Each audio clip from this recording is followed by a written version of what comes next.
everybody. I'm so excited to have Clarence Hill Jr. He is the NFL and Cowboys columnist for the Fort Worth Star-Telegram. That used to be my stomping ground when I was at TCU. And he's on radio, on ESPN Radio, frequently. I know you've heard him talking about everything Cowboys and football. How you doing? I am good. I am good. We talk Cowboys football. We also talk COVID-19 Oh, and yeah. social justice right now as well. So we Yeah, I talk it mean, all. it's not like you're not busy right now, would you say?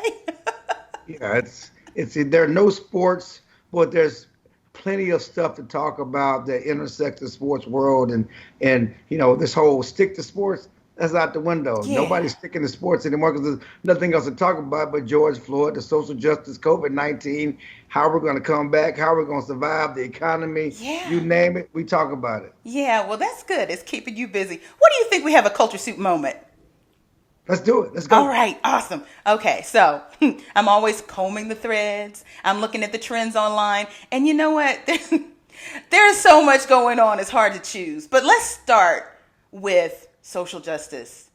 You know, the other day, one of the things I saw jump off the feed at me was the second statement that came from the NFL with Roger Goodell, the commissioner, who made a statement about race and Black Lives Matter. And a lot of people were stunned, but they also said, wait, something was missing.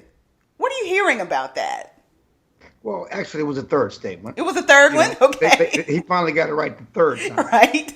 It was not the second time; it was the third statement. The first couple of statements were like most of these statements are. They're whitewashed and they're polished and antiseptic, and they don't really get to the meat of the Right. issue, and they don't really talk Black Lives Matter. They talk about we are against racism, in a Yes. generic sense, and but they don't speak on Black Lives Matter and police brutality and the killing of black people. So they don't really Right. get to what the issue is. And the third statement video, which is what everybody's doing nowadays, it's they don't put out press releases, they put out videos on social media. Right. That's what they do. And it was actually in response to the players. The players are now really showing their power and using their power that they have to enact change. And the players basically demanded we need you to respect Black Lives Matter, support Black Lives Matter, also admit that you were wrong in how you handled the anthem protests in years past. And Yeah. so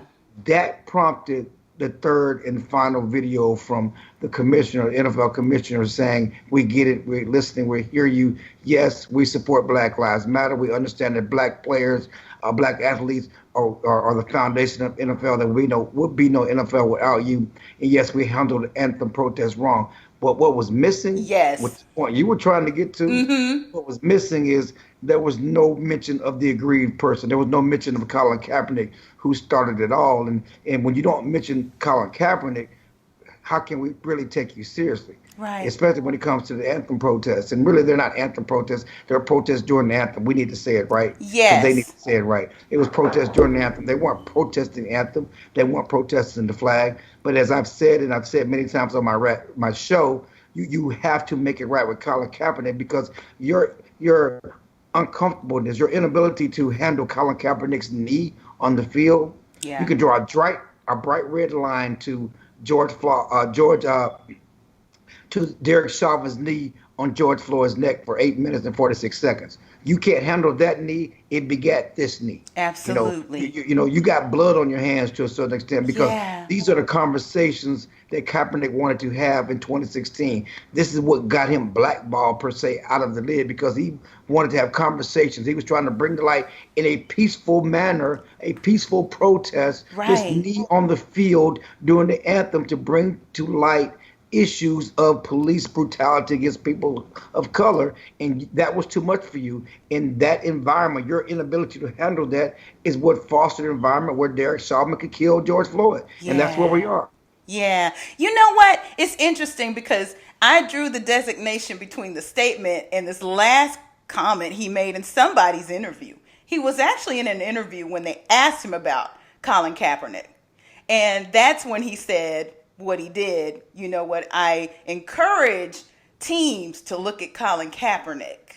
Well, So, that's his fourth statement. Okay, so yes. I was dealing with the first three. Now it's Right. the fourth time he finally acknowledged that yes, we need to make. I support teams in getting Colin Kaepernick back, but the problem here is that um, the commissioner is not the NFL. Yeah. The commissioner does not run the NFL. Right. The commissioner works at the behest of the 32 owners. Yes. Okay. The commissioner cannot hire or fire anybody from a team. Right. It's up to the owners to do that, and he cannot make an owner do that. No. So it's one thing for the commissioner to say that. It's the owners to put teeth behind that statement and behind this philosophy, this new philosophy that we are open to Colin Kaepernick coming back. Now the news now is that there are certain teams that are interested that they may bring him in for a workout. We will see. There's talk. Anthony Lynn, the head coach of the Los Angeles Chargers, he's a Salina native. He's from around here with Texas Tech. He used to coach for the Cowboys. He's now the head coach with the San Diego Chargers, one of a few black coaches in the NFL. He's saying that Colin Kaepernick is on his list of guys to work out. And so we'll see how that works out. There are a couple other teams that have been linked to Kaepernick in the last couple of days. So we'll see. But again, the commissioner can say one thing. It's up to the owners and the teams to actually put it into practice. Yeah. So a lot of reports linked the commissioner to Donald Trump because of, he's donated. And so have so many of the owners. Not all of them, but many of them. Do you think that where Trump sits now with the public and also what the commissioner has said might move these owners off the dime? What have you heard? Well, that's the question. And, here in Dallas, it's about Jerry Jones. Yes, it you is. Haven't gotten to Jerry Jones, but he is the number one owner in regards to these issues in this situation, certainly with the protest during the anthem, because he's the one who basically led the charge or the players not to protest. Right. And he's the one who told the Cowboys they can't protest. If you protest in Dallas, you won't be on the team. Right. And so, but Jerry Jones has said nothing. Jerry Jones has been quiet. Now, there could be two schools of thought here. Either Jerry Jones is waiting, Jerry Jones is not on board, or Jerry Jones is being a good soldier and letting the commissioner speak for the league. Mm-hmm. We don't know, because in the past, Jerry Jones has not been quiet about anything. No. Jerry Jones has not been afraid to talk about any issue and inject himself into any issue. But suddenly, Jerry Jones is quiet. Yeah. So it's an issue. It's a question. But it's not hard to get on the bandwagon now. Everybody's on the bandwagon. Okay? Well, you know what? So and that's the you're thing. Not controversial anymore getting on this bandwagon. Right. You know what? It's one thing to have a change of heart and be along with the movement, but some people are actually shamed into it, which, you know what? I'll take it. Whatever it takes to get you to the right point.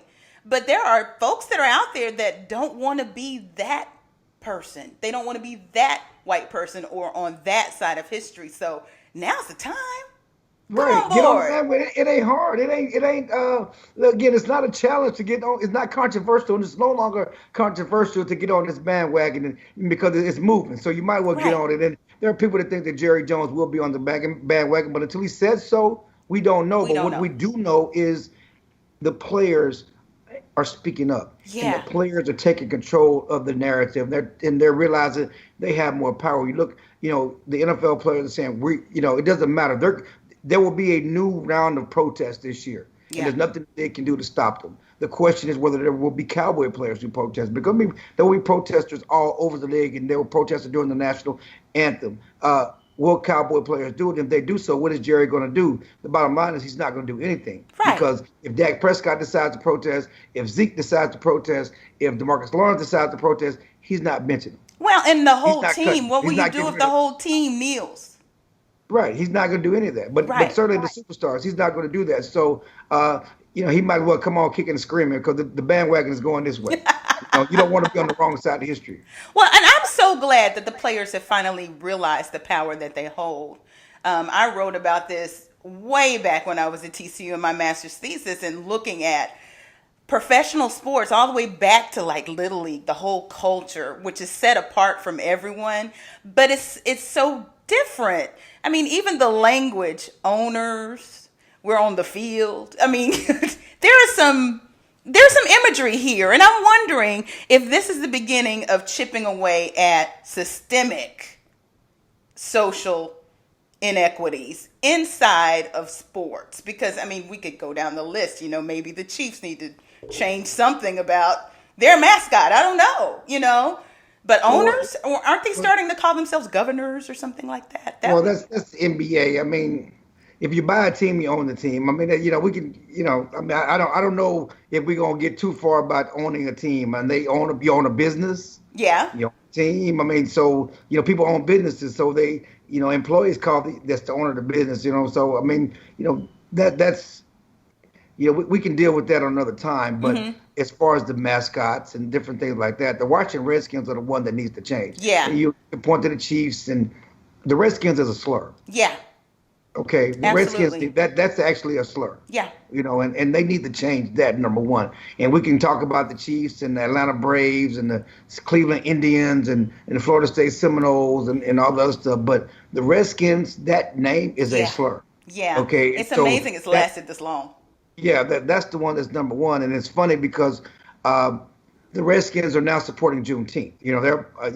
Jerry Jones is supporting Juneteenth. It's funny because I wrote a story the other day. Jerry Jones is yet to talk about a race, but he's supporting He supported Juneteenth. Juneteenth. He can get you some red soda water, Yes, some and some watermelon, barbecue. and He's just invited start himself to celebrating the picnic. Juneteenth. He's finally giving his players off for Juneteenth, and it's funny because Yeah. we need to do a Miss Juneteenth pageant out at the Cowboys complex. See, I'm from Texas. I'm Texas born and I bred. love So it. I've been celebrating Juneteenth all my life. We have parades Yes. and church programs and Yes. festivals and food and Yes. like you got to understand about the big red soda that comes with it and the Miss Juneteenth pageant. Okay. Yes. I grew up with Miss Juneteenth pageant. So, I'm trying to give these guys instructions on the NFL and the Cowboys on how you handle Juneteenth, what you need to do with Juneteenth. So, yeah, Yeah. so a lot of these teams are, and I was getting back to the Redskins, but they're also a team that is acknowledging the Juneteenth holiday. They're Yeah. acknowledging race. So if we're going to go down this road, in which everybody's going down this road and getting rid of Columbus statues and get rid of Confederate statues, and if we're open about race, then you need to open about what the Redskins is about, and that's about Yeah. that's racism. And so if Yeah. we're removing past vestiges of racism, we're making amends and showing empathy, then the Redskins, the NFL need to address the Redskin team name. Absolutely. And you know what? This is an opportunity even for a skeptic who their heart may not even be there, for some good PR. Could we Yeah, just go for some good PR for a it is a second? good PR. The problem is that long-standing fans, are going to obviously be against it because that's our tradition, and they may lose season ticket holders. It's like NASCAR. The bottom line is this, as I've said last week, and you can use it. Hmm. The NFL got punked by NASCAR. Yeah. NASCAR got rid of the Confederate flag. That was That's their huge. base, That was okay, huge. of the South. And you couldn't go to a NASCAR race without the Confederate flag. And those people love the Confederacy, and they potentially, or is potentially going to lose fans over the Confederate flag, but they are doing what's right. Well, they lost the Okay? driver. Yes, He retired. well, he quit, and he was no good. He Yeah. was a loser like the Confederacy. He won nothing. But if He can take his flag NASCAR, somewhere. if NASCAR can be courageous and forge ahead and look for new fans, who are not racist and who are not celebrating traitors, then the NFL and everybody else should be able to do the same thing. So the NFL got punked by NASCAR. How bad you have to be when you get punked on race by Yes. NASCAR? Yes, yes. So before we move on to COVID-19 and what the season could look like, tell me what the players are feeling. I know you talk to them often. Are they feeling more empowered? Are they feeling like the winds of change are blowing? What are they feeling right now? I think they're empowered. Now, I don't get to talk to them a lot because we're all in COVID and everybody's, doing their thing and supposed to be social distancing and staying home. And of course, they're not. They're out there in the streets, but that's a whole other story. But players are the thing about 2020 is the players are everybody's on social media and they're voicing and they're using their power and using their voice to impact change on social media. And so, and they're explaining themselves and certainly with raw emotion in the days after the George Floyd death, and they're continuing to talk about it, whether it's the NFL players, NBA players. There's right now in the NBA, there's a faction of players who don't want to return and don't want to restart the season because they think it's going to take away from the focus on racism and the movement that's going right now. So the players are using that power all over the country. The quarterback of Houston Texans, Deshaun Watson, and one of the former receivers, DeAndre Hopkins, they went to Clemson. They're from Clemson, and they use their voice, they use their power of social media impact to help the students in the school get rid of a former vice president whose name was on honors college because he Mm-hmm. was a secessionist and a slave owner. Yeah. Okay, so that's an example of how the players are using their power to impact change. The players at the University of Texas are doing the same thing. That's what I was going to They're mention. using, OSU, you seeing yeah, some of these young guys get yeah, out they're on all Twitter using their and power call to out their impact change coaches. on campus. Yeah. So yeah, and the NFL players are feeling the same way. They're feeling their oats, and it's about And they time should. because They the really game is should. about them. They make a Without them, lot there of would be money no for game. a lot of people. Yeah, without them would be no game. And just at Texas, because that's personal with me because that's where I went to school. Mm-hmm. But what the players at Texas are asking for is not new. Yeah. The student senate, a lot of student organizations sent a letter to the president over a week ago with many of the same demands that the players asked for. It got no attention. Yeah. As soon as the players said, hey, we're not going to play, Yeah. we're not going to support you guys. We're going to boycott if you don't get this done. It's got national media attention. It's got the attention of the president. Now people are talking about it. So the president of the school. Yeah. And so that's the way the players can support the students and support everybody else in getting changed and acted on campus. So, yeah, they're pushing for change in Texas. They're pushing for change in schools all across the country. And it's because the players are using their power now. I love it. And I got to tell you about this little little known black history fact at TCU. Do you know this is how we got MLK Day at TCU? Way back when Jim Wacker was there, I'm dating myself. The Black Student Caucus decided the only way we could do it was to leverage the players.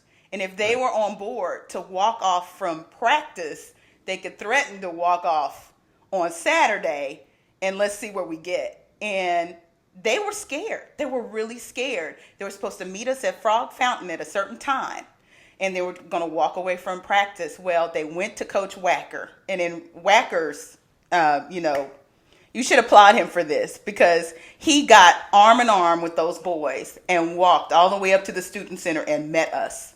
And That's we got awesome. MLK Day. And that's when we realized, we're like, these athletes have so much power. They didn't even realize how much power they had.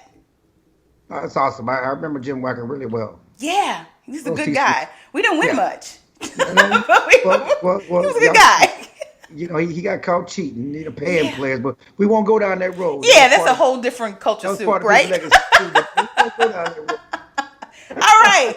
Then there is the third beast of the apocalypse. And, the first one, of course, is race. The second one is a failure in leadership. We won't even get into that. And now coronavirus. So coronavirus has nixed everything social that we know, especially sports. So now we have the NFL trying to grapple with what a season could or could not look like. What are you hearing? Yeah, the NFL's trying to come back, but they have the power of time because football season doesn't really start till September. Right. So unlike basketball and baseball, basketball had to stop in the middle of the season, they're trying to restart. Baseball That's was summer. supposed to start in April, and Right. they're finally trying to negotiate things to restart. Hockey is trying to restart as well. All these leagues are trying to restart. And as I said earlier, there's some basketball players who think that if we restart, it's going to take the conversation off race and the conversation off what's going on. But there are serious issues. There are people that are worried about COVID-19 and the things they have in place, and whether it's going to be enough to prevent them from getting sick. It's a serious issue. It's a Yeah. serious question because you look at the college level, they're making the college kids sign waivers. If you get COVID-19, you hold the school That's to no kind of liability. crazy. That's I mean, crazy. I The see internet- it, but I don't see it. I mean, No. goodness. Yeah, that's crazy. So the NBA is trying to come back, and they're going to go into a bubble in Orlando for 3.5 months. You have to be away from lots of friends and family for 3.5 months to play basketball, and they're going to have all these amenities, and they're going to be testing you and doing a lot of different things to try to come back to give us something else to talk about, give the something to watch on TV, something to distract us, and it was initially about give us something to do outside of COVID-19, Yeah. but now it's coming in counter with the social justice movement. The NFL is, again, they're trying to come back as well. They have things in place. They have protocols in place to try to be as safe as possible. The problem here is with all these situations is the unknown of COVID-19. Yeah. There's no cure, okay? There's no vaccine, and there's supposed to be a second wave. Yeah. It's supposed to be a second wave in October. So these everybody has plans. They have contingency plans. They will come back. Also have alternate plans, and if they have to stop and restart, those are out there as well. So we'll see. But the governors of Texas, of course, we're in Texas. They reopened things, and there's been a spike. Yes. There's been a Thank huge you, spike. Memorial Day weekend. Yes, and then you got, as I was talking to someone today, you got, Father's Day weekend coming up, you got Juneteenth coming up, you got July 4th coming up, where people are going to gather and be together. So, we'll see. We got really about a month before things start ramping back up. The NBA and baseball are going to start mid to late July. Well, and I heard there's a tennis match that's actually going to go forward, but no fans in the stadium. Well, They're like going to have to watch golf. on television. Yeah, golf, had a tournament in Fort Worth with no fans, and tennis will, be no fans. And the difference with those sports is that you can social distance. Yes. You can't do that in football. Football's You a can't do that in contact, full basketball. contact Yeah, in basketball, sport. you're sweating on each other and everything else. So it's the same way. You can't do that. You can do that in tennis, and you can do that in golf to a certain extent. So we'll see. Those are really the test cases, and we'll see. The funny thing about it is, we already know that we've already had some petri dish test cases with the protests. Yeah. So with all these people coming together for protests, we'll see if there's any rise in COVID Yeah. cases protests, and we'll know about that in a few weeks, and that will give you an idea of whether we can have fans in the stands, whether that's if you don't get a lot of rise because of the protests, then maybe you can have fans in the stands. But if you do get rise in cases from the protests, why would you ever go to a game? Why would you want to be around Yeah. 50,000 people? Yeah. I saw a tweet from Des Bryant that said that he had tested negative for, oh my goodness. It really kind of brings it home, doesn't it, when you see Well, that's that? what it brought it to our doorstep. It's not just Dez, because Zeke, the Cowboys running back, tested positive, Oh, and wow. he's asymptomatic. And so Dez has been working out with Zeke. That's one reason why Dez tested. But Oh, Ezekiel Elliott tested positive, and again, it's with most of these athletes, they're going to be asymptomatic. They're going to be fine. He feels fine. But what people need to understand, it's not just about them. It's yeah. about the people they come in contact with. It's about their family Their members. families. And Zeke's mother has type 2 diabetes. And so she was afraid, and she had just been around Zeke. So, Yeah. and that's what people need to understand. While you maybe feel fine, while the studies say that even if you get it, it's not going to be a big deal on you. It's about the people you come in contact with You're and how to absolutely affect right. them. Yeah, you're absolutely right. I've been staying real close to home because my daughter shuttles between my house, my sister's house, and my senior parents. They're Right. boomers. So we can Right. triangulate right there, but the minute I start going into groups and socializing it, I risk my family. Right, right, and your daughter and all of that, because kids, they're out there, being Yes. social and doing the things, and they're trying to be cautious. And the thing about it is that you can be cautious 5 days. Every day I'm wearing a mask, wearing a mask. That 6th day, I forgot my mask. Yeah. Or I touched something, Yeah. I touched somebody, And so then wiped your face or whatever it right, or is. you touch your face or something like that. That's why it's tough. I mean, it's tough for us to, self-protect, Yeah. and self-police, and you got restaurants that are not policing. You got other, things that are not putting things in place and enforcing things. So it's the unknown, and Yeah. that's what's the scary part for everybody. So I got to ask you, everybody says that there is no going back to the way we were in society or anything. If you were to look in your crystal ball, what does football look like in 5 years? Well, I'd like to think that my crystal ball says that we're going to have a cure and we're going to have a vaccine, just like we had one for the flu. It's just taking a while. I Yeah. would like to think that we're smart enough, and we have enough smart people, and they got enough people on the case that they're going to come up with a vaccine. That we can come back to some sense of normalcy. You got all these stadiums and the like, and I think we'll be back, going to games. We may wear masks. We may be more precautious. Yeah. I think that one thing that's going to stick with us is washing our hands. Yes. People wash their hands like nobody's business now. They weren't doing that before. You know that. And it makes me Restaurants, wonder, people what come were we out, doing? I mean, the world is nasty as it is. right, but we touching our phones. You watch. Yeah. Your phone is one of the nastiest things you have. Yes. So I just think that some of our habits will change, maybe for the better. We'll be more conscious about that. We may not hug as much. We may not kiss as much. We may not Mm-hmm. handshake as much and all this stuff. But certainly we're going to be washing our hands more and cleaning up after ourselves more. From a social justice perspective, 5 years from now, what does football look like? As far as the NFL in 5 years, it remains to be seen from a social justice standpoint. And the question is, will we finally get a black owner? The issues remain as far as black coaches, and that was an issue before the George Floyd protest. Before now, we got this reawakening and this show of empathy, of understanding Black Lives Matter and supporting black athletes. They still had not addressed minority hiring as far as head coaches and general managers, and so they still have steps they need to take. And so there's a question about that, and so you need more a minority owner for sure, but we certainly need more black coaches and more black general managers and more minorities in those type of leadership positions. And so the NFL still has a ways to go. Hopefully in 5 years, yeah, we can get there. But right now, it's a bit bleak. It's worse now than it was 10 years ago. Yeah. And you know what? I have to ask you, because I'm a certified executive and business coach, and what you're talking about here is the front office and change happening there. That's corporate. Is there a leadership lesson in all of this for the NFL? I would think so. And I think Roger Goodell has tried to show that, showing empathy, listening to his players. Again, what he does at a league level is different from a team level, because most of the teams are family owned. And, it's one thing to enact policies for corporations, corporations, but family owned corporations, that have a lot of nepotism, and that sort of thing. And NFL is full of nepotism. That's the glass ceiling. That's the bridge that we got to find a way to cross. Absolutely. And come on, Jerry, get on board. Again, family. Yes. That's a family business, okay? If your name ain't Jones, you ain't running nothing over there. There you go. We can only urge. Clarence, it's been awesome. Listen, where can people follow you on social media? I'm all over social media. Again, if you follow me, you get all of me. You don't just get the Cowboys. You get social justice. You get humor. You get Texas Longhorns. You get everything. You get Omega Sci-Fi. You get all of it. You follow me, you get all of me. But I'm a good follow. Twitter, Clarence Hill Jr. Instagram, as the kids say, IG, I think.